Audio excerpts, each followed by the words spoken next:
Excuse me. I feel like I gotta take a nap, but it's too late. I only got like, what, 3 hours? Oh God, why do I gotta go to work? God dang it.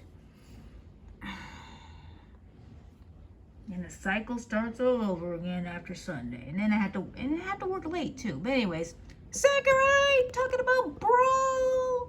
I love the Wii. And Subspace Emissary. Meta Knight. Wario. Pokemon Trainer. Who else? Lucario and Snake. Yeah. Fun stuff. Let's do it. 2005. Approached me with the offer to develop a Smash Bros. We love you, baby. What up? Will take a long time to explain, so I'll save it another time. I'll say this at least. I have already gone freelance and I had to turn the work down. Then my left Smash Bros. Released 26 files completely untouched. And simply re-released the game as if for a port. That's what Mr. Ward once told me. Whoa, that would have been a port, you said? Well, thank you for coming on.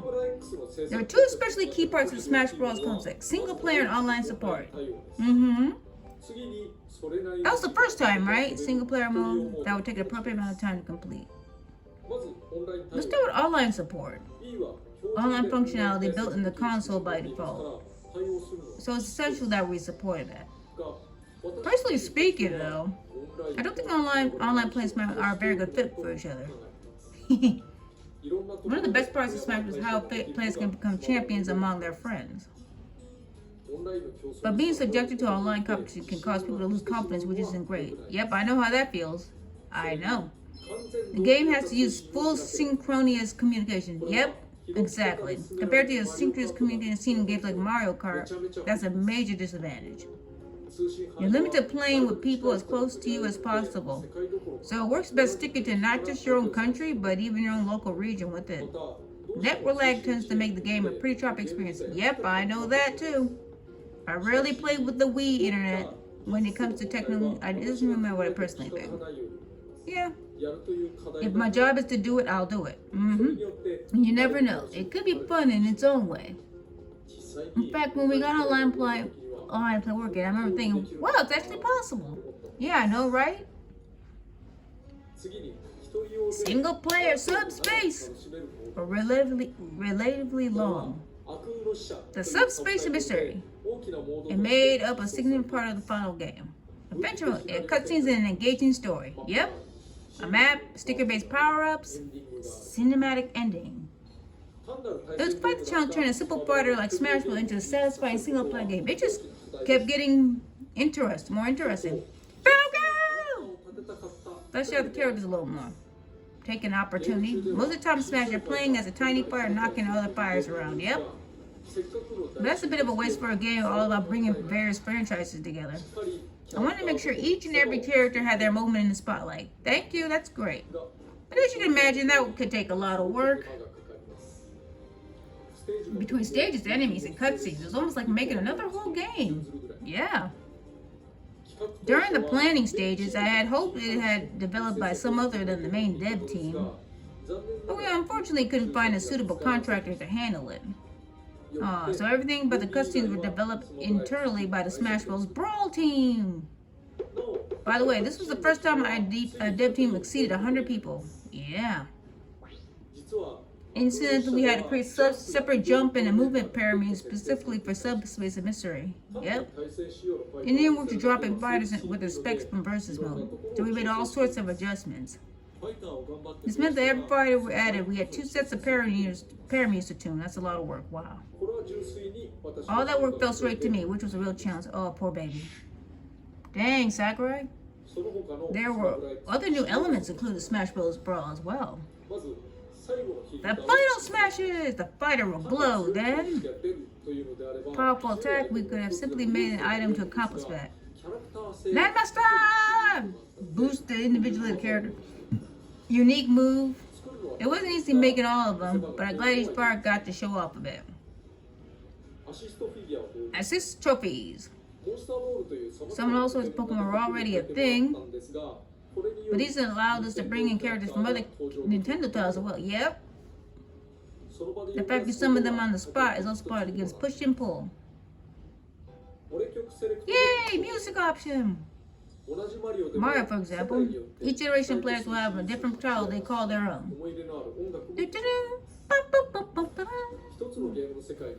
It seems wasteful to only have one song for each game. Oh, look at all them dudes! Got to implement a wide array of songs.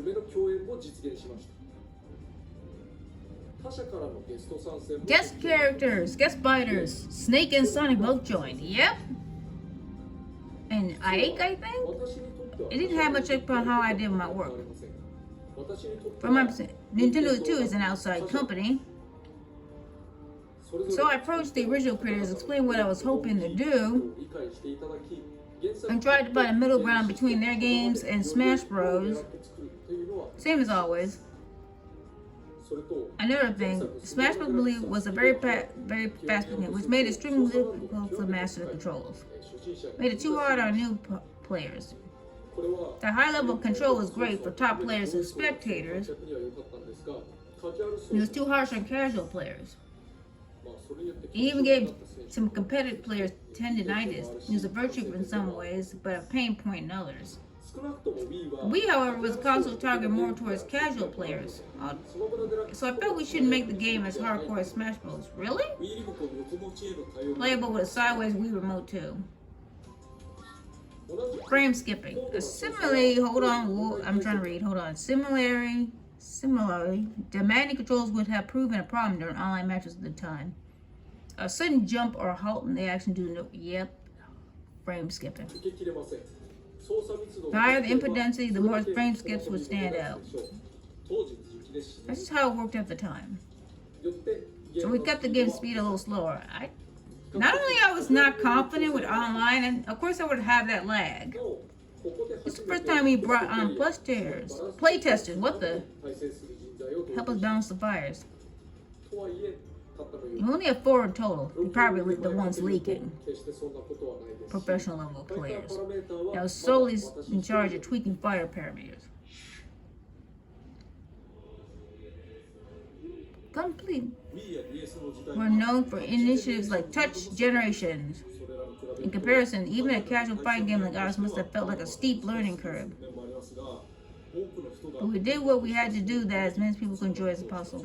You know, seeing all the bosses, I'm thinking it's casual.